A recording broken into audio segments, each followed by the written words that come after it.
Good morning friends. मैं एक किताब को रीड कर रहा हूँ जिस किताब का नाम है हाउ टू बी रिच, अमीर कैसे बने, जिनको लिखा है पैट्रिशिया जी हॉरन ने।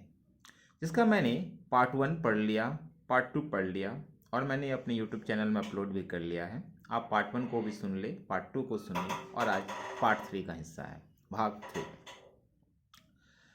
संपत्ति के असली दुश्मन हमारे अंदर है। टाइटल है संपत्ति के असली दुश्मन हमारे अंदर है। अपने विचारों को देखें, नफरत अंदर, टूटा झोपड़ा बाहर। वैलेस वॉटलस कहते हैं ऐसा।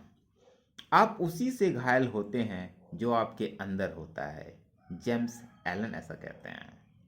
चेतना के कई अपरिपक्व स्तर होते हैं जो भौतिक सामंजस्य के खिलाफ काम करते हैं। चिंता, नफरत, डर, चिंता और आलोचना बाहरी झोपड़े के आंतरिक संचालक हैं। जहाँ भी हमारे आइडिया और ऊर्जा जमा होती है, पदार्थ वहाँ अपने आप आ जाएंगे। जलन आत्मा का अल्सर होती है, सुकरात ने कहा। एक ऐसा मस्तिष्क जो गरीबी और इसकी शक्ति के अवतारों में रहा है और अपने आप को मन के अपरिपक्व धारणा, गुस्सा, चिंता और डर में रखता है, उसे गरीब ही मिलेगी। वैलेस वॉटलस की पुस्तक the science of getting rich 1910 से ये लिया गया है। कोई विचार गुप्त नहीं होते हैं। James Allen. हमारा भाग्य हमारे विचारों के साथ बदलता है। हम वही हो जाते हैं जो होना चाहते हैं, वो करेंगे जो करना चाहते हैं जब हमारे सोचने की आदत हमारी इच्छा से मेल खाएगी। O.S. मॉडर्न ऐसा कहते हैं। अपने विचारों को पूरी तरह बदल डालें और हम यह देखकर चकित हो जाएंगे कि हमारे जीवन की भौतिक परिस्थितियों में कितनी तेजी से बदलाव आता है। हम कल्पना कर सकते हैं कि विचार को गुप्त रखा जा सकता है, लेकिन ऐसा होता नहीं है। यह तुरंत आदत में बदल जाता है और आदत परिस्थिति में बदल जाती है। बुरे विचार नशे और भोग की आदतों में बदल जाते हैं, जो गरीबी और बीमारी की परिस्थितियों में ठोस बन जाते हैं। हर तरह के अशुद्ध विचार परेशान और जटिल बनाने वाली आदतों में बदल जाते हैं, जो ध्यान हटाने वाले और प्रतिकूल विचार कमजोर अनिर्णित आदतों में बदल जाते हैं, जो असफलता, गरीबी और गुलामी की परिस्थितियों में बदल जाते हैं। आलस भरे विचार अयोग्यता और बेईमानी की आदतों में बदल जाते हैं, जो नफरत की, भीखमंगी की परिस्थिति में बदल जाते हैं। नफरत और आलोचना भरे विचार इल्जाम और हिंसा की आदतों में बदल जाते हैं, जो हिंसा और अत्याचार की परिस्थितियों में बदल जाते हैं। सभी तरह के स्वार्थ भरे विचार आत्म केंद्रित करने वाली आदतों में बदल जाते हैं, जो दुख पहुंचाने वाली परिस्थितियों में बदल जाते हैं।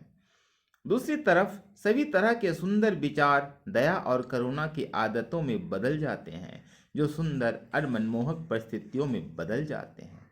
शुद्ध विचार संयम और आत्मनियंत्रण की आदतों में बदल जाते हैं, जो सुकून और शांति की परिस्थितियों में बदल जाते हैं।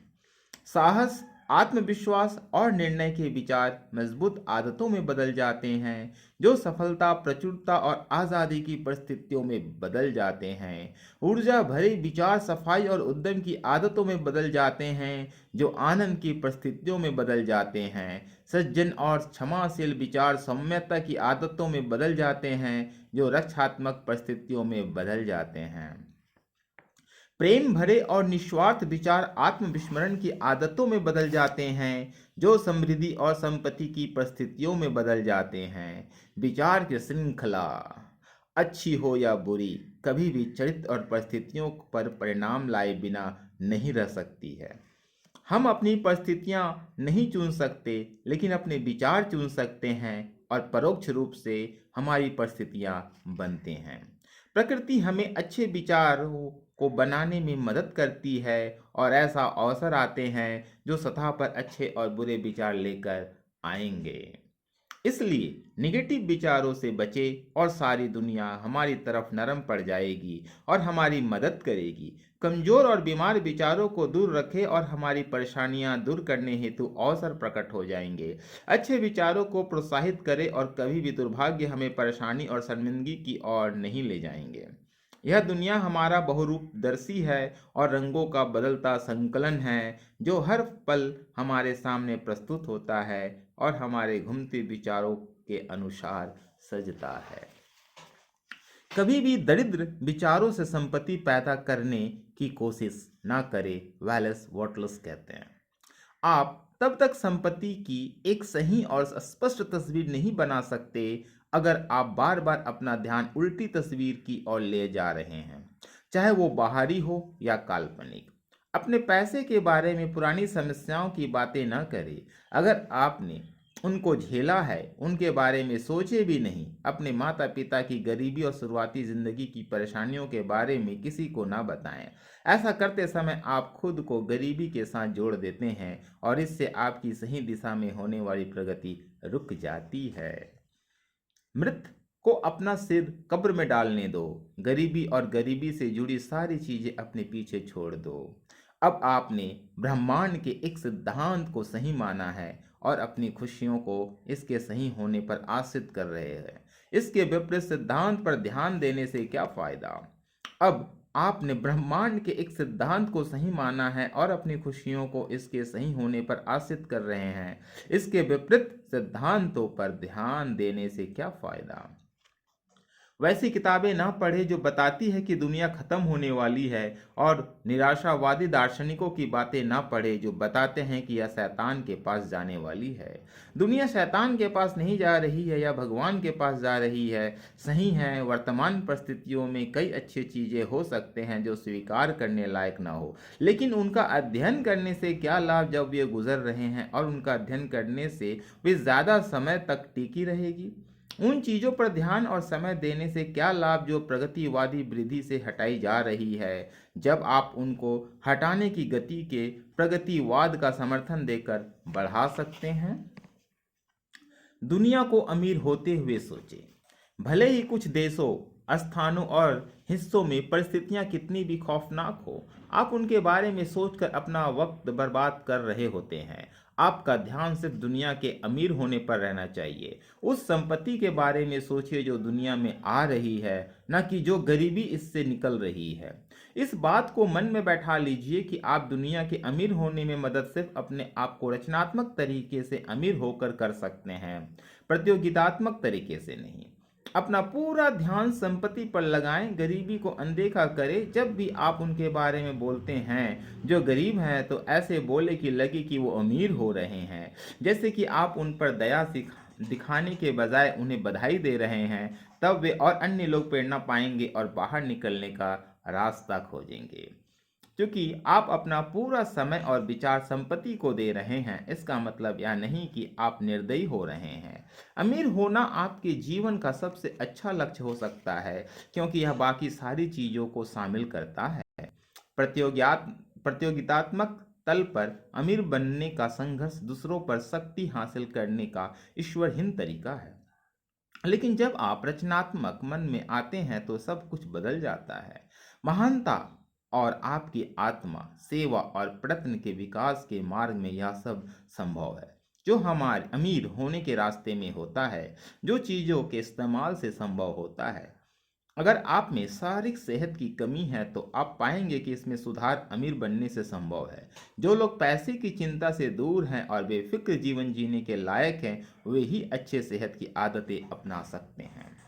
गैर प्रतियोगी लोगों के लिए ही महानता है। नैतिक और आध्यात्मिक महानता उनके लिए ही संभव है जो अस्तित्व के प्रतियोगी युद्ध से ऊपर उठ चुके हैं, और जो लोग रचनात्मक विचार के तले पर अमीर हो रहे हैं वे प्रतियोगिता के हानिकारक प्रभावों से मुक्त है। अगर आपका दिल घरेलू खुशी में बसा है तो याद रखें कि प्रेम तभी फलता है जब शुद्धता, उच्च वैचारिक स्तर और भ्रष्ट करने वाले प्रभावों से आज़ादी हो, और ये तभी पाए जाते हैं जब संपत्ति रचनात्मक विचार के अभ्यास में पाई जाती हो, बिना संघर्ष और बैर के। आप अमीर होने जितना महान और बड़ा लक्ष्य नहीं बना सकते, और आपको अपना ध्यान संपत्ति की मानसिक तस्वीर पर केंद्रित करना होगा और उन चीज़ों पर दूर रहना होगा जो इस तस्वीर को धूमिल करते हैं। आपको हर चीज़ के नीचे का सच देखना होगा, आपको हर गलत परिस्थितियों के नीचे देखना होगा। जिंदगी हमेशा बेहतर अभिव्यक्ति और संपूर्ण खुशी की ओर जा रही है। यह सच है कि गरीबी जैसे कोई चीज़ नहीं है सिवा सिर्फ संपत्ति के। कुछ लोग गरीबी में रहते हैं क्योंकि उन्हें पता नहीं कि उनके लिए संपत्ति है। उन लोगों को वह रास्ता दिखाकर सिखाया जा सकता है जो आपकी ज़िंदगी में संपत्ति लाता है। दूसरे गरीब हैं क्योंकि जब उन्हें लगता है कि बाहर निकालने का रास्ता है, वे बौद्धिक रूप से इतने आलसी हो जाते हैं कि इस रास्ते पर चलने के लिए मानसिक प्रयत्न नहीं कर पाते हैं। उनके लिए सबसे अच्छी चीज़ आप कर सकते हैं कि खुद अमीर बनकर इससे आने वाली खुशी से आप उनकी इच्छा जगा सकते हैं। खुद की मदद करके दुनिया की मदद करें। दूसरे गरीब हैं क्योंकि उन्हें इस विज्ञान का थोड़ा ज्ञान है, लेकिन वे पराभौतिक और सामुद्रिक सिद्धांतों की झड़ियों में इतने खोए गए हैं कि उन्हें पता नहीं चलता कि कौन सा मार्ग अपनाएं। वे कई सिस्टमों को मिलाते हैं और सब में असफल हो जाते हैं। उनके लिए सबसे अच्छा तरीका है कि आप अपने जीवन का और अभ्यास का सही रास्ता दिखाएं। व्यवहार का यह आउस सिद्धांत के एक पाउंड के बेहतर होता है। दुनिया के लिए सबसे अच्छा काम आप यह कर सकते हैं कि अपने लिए सबसे अच्छा काम करें। आप भगवान और इंसान की सेवा अमीर होकर सबसे बेहतर ढंग से कर सकते हैं। वह तब होगा जब आप रचनात्मक ढंग से अमीर हो, ना कि प्रतियोगी ढंग से। यहाँ पर दोस्तों पार्ट 3 समाप्त होता है, हाउ टू बी रिच किताब का। दोस्तों आपको ये कैसा लगा हमें कमेंट करके ज़रूर बताएं। Thank you.